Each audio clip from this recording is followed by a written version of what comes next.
तो हम बात कर रहे हैं बैटल ऑफ बंगाल की। सवाल यह हो रहा है कि जब कोरोना को लेकर दिल्ली में लॉकडाउन लग रहा है, मुंबई में बंदी हो रही है, तो ऐसे में पश्चिम बंगाल में 3 चरण के चुनाव कराने का क्या मतलब है? क्या ये एक चरण में नहीं हो सकते? ममता बनर्जी कहती है एक चरण में करवा लो, भारतीय जनता पार्टी इस पर कहती है कि नहीं नहीं 3 ही चरण हो तो बेहतर होगा। राहुल गांधी कहते हैं कि नहीं नहीं मैं तो कोई रैली करूंगा ही नहीं। हालांकि राहुल गांधी का बहुत कुछ स्टेक पर नहीं है पश्चिम बंगाल के अंदर, और उन पर आरोप लगाते हैं भारतीय जनता पार्टी के लोग कि जब केरल और असम में चुनाव हो रहे थे, जहां पर वो टक्कर में हैं, तब भी कोरोना के मामले बढ़ रहे थे, लेकिन राहुल गांधी उस वक्त खामोश थे, क्योंकि केरल में ही सबसे पहले ये दूसरी लहर बढ़ना शुरू हुई थी।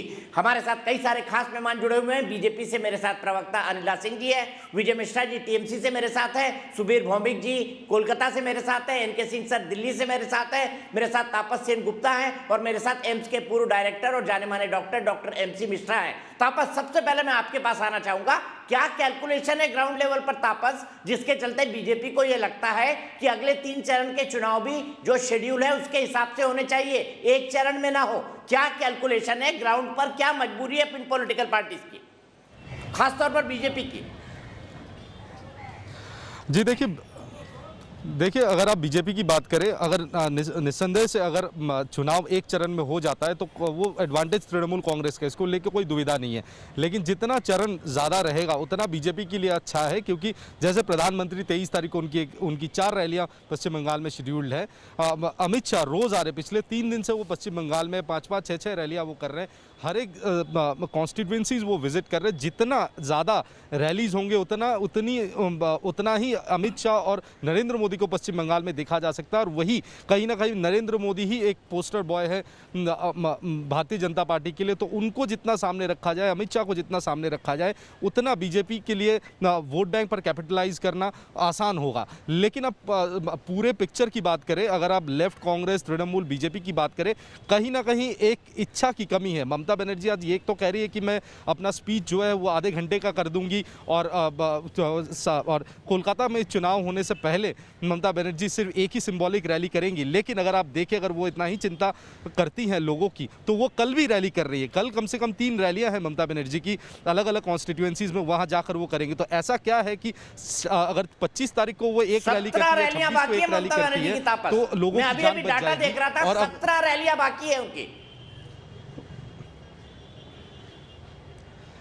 जी 17 उसमें कोलकाता के भी कई सारे इलाकों में रैलीज था जो कर्टेल किया गया है। एक रैली कोलकाता के पूरे क्षेत्र में किया जाएगा, उत्तर और दक्षिण कोलकाता मिलाकर, जो अभी तक तृणमूल कांग्रेस की तरफ से किया जा रहा है लोगों। लेकिन जो बड़ी बात है कि ऐसा क्या है कि ममता बनर्जी कल जब रैली करेंगी तब लोग आएंगे, वो लोग इन्फेक्टेड नहीं होंगे, वो लोग उन लोगों जब इन्फेक्टेड होंगे तो उसकी जिम्मेदारी कौन लेंगे? आप कह रहे हो कि ममता बनर्जी कोलकाता के चरणों में एक ही रैली, सिंबॉलिक रैली करेंगी। अगर आप दूसरी ओर देखें तो कहीं ना कहीं बीजेपी की तरफ से जिस तरह से बड़े बड़े दिग्गज नेता रोज आ रहे हैं, रोड शोज कर रहे हैं, मिठू चक्रवर्ती जा रहे हैं, हजारों की तादाद में लोग उमड़ पड़ रहे हैं, तो वो उन लोगों के बारे में कौन सोच रहा है? कहीं ना कहीं हमारे संविधान में जो लिखा हुआ है कि संविधान of the people, for the people और बाय द पीपल, डेमोक्रेसी लोगों के लिए है। अगर लोगों की जान मुसीबत में है तो कहीं ना कहीं, चाहे वो राज्य सरकार हो, केंद्र सरकार हो या फिर चुनाव आयोग हो, किसी ना किसी को एक स्टैंड पॉइंट लेना पड़ेगा। जहां पे एक विल की जरूरत है, वो विल कहीं दिखता नजर नहीं आ रहा है अभी।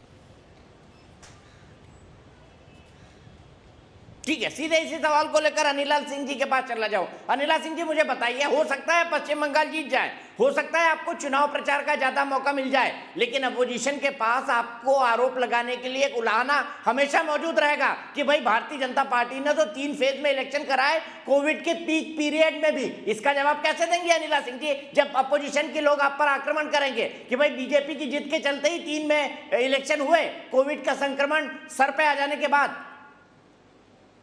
दीपक जी, पहली बात तो ये मैं फिर रेपिटेटिव साउंड करूंगी, ये चुनाव भारतीय जनता पार्टी कंडक्ट नहीं करा रही है, इलेक्शन कमीशन कंडक्ट करा रही है। इलेक्शन कमीशन को तय करना है कि बाकी जो फेजेस हैं उसको सिंगल फेज में करा दें, या जैसे जिस प्रकार से तैयारी है जो फेज। लेकिन आप ये भी जानती हैं कि रिप्रेजेंटेटिव ऑफ पीपल्स है, चुनाव आयोग बिना राजनीतिक पार्टियों की आम सहमति के कोई कदम नहीं उठाता, चाहे वो इलेक्शन शेड्यूल हो, चाहे वो बाकी की चीजें हो। और ऐसे महत्वपूर्ण मामले में आपकी राय महत्व रखती है। इनके सिंह सर ने अभी साफ साफ बताया कि बिना राय के चुनाव आयोग कुछ नहीं करता है। अगर मॉडल कोड ऑफ कंडक्ट भी उसको लागू करना है तो ऑल पार्टी मीटिंग होती है उससे पहले। अगर चुनाव भी कराना है उसको तो चुनाव से पहले वो तमाम पॉलिटिकल पार्टीज को मिला के उनको राय देता है कि भाई किन किन पॉइंट पर आपको चुनाव कराना है, किन किन समय में आपको चुनाव कराना है। अनिला जी, इतना तो आप भी जानती हैं। नहीं तो दीपक जी, आप कटघरे में इलेक्शन कमीशन को खड़ा करिए। आप भारतीय जनता पार्टी को क्यों कर रहे हैं? आप भारतीय जनता पार्टी को क्यों घेर रहे हैं? आपसे मेरा मतलब है, मैं अपोजिशन की अगर बात करती हूँ, क्योंकि आप तो केवल प्रश्न कर रहे हैं कि भाई कल को भविष्य में जो विरोधी दल है आपको सदैव उलाहना देंगे। अरे भारतीय जनता पार्टी थोड़ी ना कंडक्ट करा रही है साहब। आप करवा दीजिए, स्थगित करवा दीजिए, आप कैंसिल करवा दीजिए। अगर भारतीय जनता पार्टी कोर्ट में जाकर बोले कि भाई नहीं नहीं नहीं नहीं नहीं सिंगल फेज में होना चाहिए, नहीं नहीं नहीं नहीं नहीं नहीं स्थगित नहीं होना चाहिए, तो मैं कहती हूँ कि आपकी बात बिल्कुल जायज है। यहाँ पर जो कुछ करना है इलेक्शन कमीशन को करना है, और ये क्यों दिखाया जा रहा है, ये क्यों कहलाया जा रहा है कि ये सब कुछ जो कुछ हो रहा है ना भारतीय जनता पार्टी के कहने पे हो रहा है। भारतीय जनता पार्टी थोड़ी ना इलेक्शन कमीशन है। जेपी नड्डा साहब, चलिए, एमसी मिश्रा साहब ए पॉलिटिकल आदमी है। एनके सिंह और सुबीर दादा तो दोनों पॉलिटिकल जर्नलिस्ट हैं, पॉलिटिक्स कवर करते हैं, इसलिए उनके पास नहीं जाता। मैं डॉक्टर एमसी मिश्रा के पास सीधे जाता हूं। और क्या इसकी जिम्मेदारी चुनाव आयोग की है कि चुनाव आयोग ये चुनाव आखिरी में जिद में 3 चरणों में कराना चाहता है, या लोग ये समझेंगे कि बीजेपी ऐसा चाहती थी? क्योंकि बीजेपी हमेशा से चाहती है कि भाई उसको कैंपेन के लिए अधिक से अधिक वक्त मिले। आपका इंप्रेशन क्या कहता है? क्या चुनाव आयोग इसे रोक रहा है या बीजेपी इसे रोक रही है? डॉक्टर मिश्रा, आपको क्या लगता है? नहीं, देखिए, इसमें चुनाव आयोग के पास 3-4 विकल्प हैं। पहला विकल्प जो एक सुझाव आया है, जहां से भी आया है, कि तीनों चरणों को एक में मिला दिया जाए। अगर वो संभव है, सिक्योर वेस्ट बंगाल में वायलेंस है, ये हम सब जानते हैं, और चुनाव को शांतिपूर्ण कराना ये चुनाव आयोग की जिम्मेदारी होती है। दूसरा विकल्प ये है कि जितनी भीड़ जमा कर रहे हैं पॉलिटिकल पार्टीज, वो भीड़ आधी कर दें या तिहाई कर दें, और सबको मास्क बांटें वहां पे खड़े होके, और लगवाएं उनके मुंह पे अगर बुलाना चाह रहे हैं। तीसरा विकल्प है कि अभी इन तीनों फेजेस को स्थगित कर दिया जाए, और जब कोविड की सिचुएशन बेहतर हो जाए 2 महीने बाद, उस समय करा लें चुनाव। ये मतलब इसमें अगर संवैधानिक तौर पर कोई रोक नहीं है तो चुनाव आयोग ये फैसला पॉलिटिकल पार्टीज की मीटिंग बुला के उसमें ले सकते हैं। और चौथी बात मैं ये कहूँगा कि देखिए, बिहार इलेक्शन जब हो रहा था तो हम लोग उस समय भी यही कह रहे थे कि पीक था कोविड का। उस समय का पीक था सितंबर अक्टूबर में, जब बिहार इलेक्शन अनाउंस हुए थे, और इलेक्शन पूरे पीक ऑफ कोविड में हुए बिहार इलेक्शन। लेकिन भाग्य सबका अच्छा रहा कि उसके बाद कोविड संक्रमण की रफ्तार बिहार में नहीं बढ़ी, वो निकल गए उसमें से।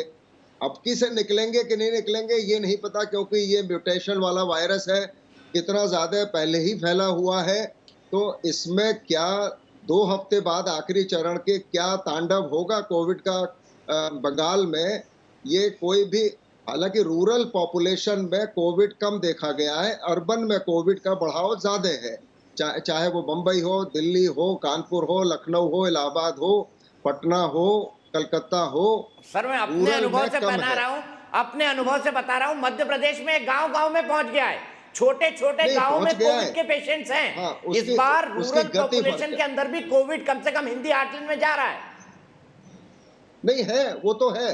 देखिए, वायरस को कोई रोक तो सकता नहीं है, कोई भी नहीं रोक सकता इसको। अगर चुनाव आयोग अगर 3 चरण में कराने हैं आगे 3 फेज, तो चुनाव आयोग बिल्कुल ये निर्णय कर सकते हैं पॉलिटिकल पार्टी से अपना एकीकरण करके कि इन तीनों फेजेस को जब भी संभव हो, जून के आखिर में, जुलाई में, अगस्त में। हम लोग बिहार इलेक्शन पे भी पूछ रहे थे कि क्या इसको स्थगित नहीं किया जा सकता, लेकिन वही बात है कि 6 महीने स्थगित करते तो अभी कोविड फिर चल रहा है, तो कितने दिन वो स्थगित कर सकते हैं, ये संविधान के तौर पे उनको देखना पड़ेगा। रिस्क और बेनिफिट दोनों उनको एसेस करने पड़ेंगे, और उसके बाद वो निर्णय, एक कंसिडर्ड डिसीजन ले सकते हैं ये। ठीक है, सीधे मैं विजय मिश्रा जी के पास चलता हूं। विजय मिश्रा जी, आपने पॉलिटिकल ढंग से तो बोल दिया कि भाई 3 चरणों को 1 चरणों में करा ले, लेकिन कोविड की लड़ाई को आपने राजनीतिक क्यों बना दिया? प्रधानमंत्री जितनी भी बैठक बुला रहे हैं कोविड को लेकर, ममता बनर्जी जाती नहीं है। बाद में जब उनको लगता है कि कोई पॉलिटिकल पॉइंट स्कोर करना है तो वो लेटर लिख देती हैं कि भाई वैक्सीन दे दो, रेमडेसिवियर दे दो। पहले ये तो देखें, वहां तो ये भी आरोप लग रहे हैं ममता बनर्जी ने कि उन्होंने टेस्टिंग ही रोक दी है, वहां पर टेस्ट ही नहीं हो रहे हैं पश्चिम बंगाल के अंदर। जी ऐसी बात नहीं है, टेस्ट हो रहे हैं। पश्चिम बंगाल सरकार ने जो जो प्रिकॉशन लेने चाहिए थे, पश्चिम बंगाल सरकार ने अग्रिम प्रिकॉशन लिए हैं। हम लोगों ने, हमारी सरकार ने नहीं, मुझे ये बताइए क्या ममता बनर्जी जी के पास इतना वक्त नहीं है चुनाव प्रचार से कि अगर देश का प्रधानमंत्री कोई कोविड संभालने के लिए बैठक बुलाए तो उसको वो अटेंड करें? दीपक जी, हम लोगों की सरकार के पास वैक्सीन नहीं है, लोग आकर के एजिटेशन कर रहे हैं, परिस्थिति है। ममता बनर्जी जी, अरे मेरे भैया पहले इसका तो जवाब दीजिए कि प्रधानमंत्री अगर बैठक बुलाए तो उसमें ही ममता बनर्जी ना जाए, गुस्सा होकर उसके अंदर ही ना जाए, बैठक में जाए, वैक्सीन की बात करें, रेमडेसिवियर की बात करें, सबकी करें, पर बैठक में क्यों नहीं जा रही है? सिर्फ इसलिए क्योंकि प्रधानमंत्री ने बुलाई है। सरकार ने बंद कर दिया है और जितने भी सरकारी कर्मचारी हैं उसमें आधे सरकारी कर्मचारी ही ड्यूटी पे आएंगे। आप मेरे सवाल का जवाब नहीं दे रहे विजय मित्रा। अगर सवाल का जवाब नहीं देंगे मैं सुबीर भौमिक जी और एनके सिंह साहब के पास चला जाऊंगा। ममता बनर्जी प्रधानमंत्री की बुलाई एक भी मीटिंग में क्यों नहीं शामिल हुई? सिर्फ राजनीतिक कारणों से नहीं शामिल हुई वो, इसका जवाब दीजिए, क्यों नहीं शामिल हुई वो? क्या उनको कोविड की लड़ाई इतनी हल्की लगती है क्योंकि उसका भी पॉलिटिकल मुद्दा बनाना चाहती है वो? देखिए क्यों नहीं शामिल हुई प्रधानमंत्री की बैठक में? हो बताइए मुझे। दीपक जी, मैंने उत्तर प्रदेश के उन सीनों को देखा है, आज तक के टीवी चैनल पे मैं देख रहा था कि पार्क में अनगिनत दाह संस्कार किए जा रहे हैं, जहां लोग टहलते हैं, पार्क में बैठते हैं। बंगाल में यह सिचुएशन, मेरे भैया पश्चिम बंगाल की बात करो ना, आपको उत्तर प्रदेश से क्या मतलब? मुझे ये बताइए, ममता बनर्जी प्रधानमंत्री की बुलाई एक भी बैठक में क्यों नहीं शामिल होती है? इसका तो जवाब दीजिए। इलेक्शन कमिश्नर कहीं ना कहीं किसी आरोप लगाने के लिए, एनके सिंह साहब, सिर्फ पॉलिटिकल पॉइंट स्कोर करने के लिए ममता प्रधानमंत्री की बुलाई हुई बैठकों में नहीं जाती है, इसको कैसे देखते हैं आप? यह इतिहास इसी को और राजनीतिक पार्टी को। अब चुप हो जाइए विजय मिश्रा जी, सवाल का जवाब नहीं दे रहे हैं आप, एनके सिंह सर, और फिर इसी सवाल को लेकर सुबीर साहब के पास जाऊंगा। दीपक जी, हमारी सरकार ने बहुत एक बड़ा इशू है, ह्यूमैनिटेरियन इशू है, जहां एक तरफ ममता जी जार रो रही हैं कि साहब हमारे लिए वैक्सीन नहीं है, हमारे लिए फला चीज नहीं है, एक उसमें कराइए एक चरण में, वहां पे कम से कम ये प्रोडक्टिव मीटिंग होती है, यहां पे आप अपनी बात कह सकती हैं और कहने के अलावा सुन सकती है। लेटर लिखना ये कोई बात थोड़ी हुई, इन मीटिंग में आप नहीं आएंगी तो आपसे कैसे माना जाएगा कि आप जनता की खैर ख्वाह हैं? बिल्कुल सही है कि अगर मीटिंग में नहीं आती हैं तो कोरोना को लेके आप जो भी जार रोएं वो उसका कोई मतलब नहीं है, वो पॉलिटिकल ड्रामा है, पहली बात। लेकिन दीपक जी एक चीज और है, इस देश का न्याय पिछले 1.25 साल से, करीब 1 साल से अगर वर्चुअल चल सकता है तो देश का चुनाव, एक राज्य का चुनाव क्यों नहीं वर्चुअल हो सकता? जबकि जो वर्चुअल वो होता है, न्याय होता है, उसमें 2 पक्ष होते हैं, तीसरा जज होता है और इंटरेक्ट करते हैं। अगर वो वर्चुअल हो सकता है साल भर में देश का न्याय, तो ये चुनाव, क्योंकि इसमें तो एक ही तरफ से नेता बोलता है, जनता सुनती है, इसको आप वर्चुअल क्यों नहीं कर सकते? पहला। दूसरा ये है कि क्या आप के लिए ये चुनाव में मोबिलाइजेशन, चुनाव आयोग के पूर्व अधिकारी से लेने की कोशिश की थी, और उनका कहना है जिसके संसाधन नहीं होंगे। सर मैं एक बात कहना चाहता हूं, यहां पर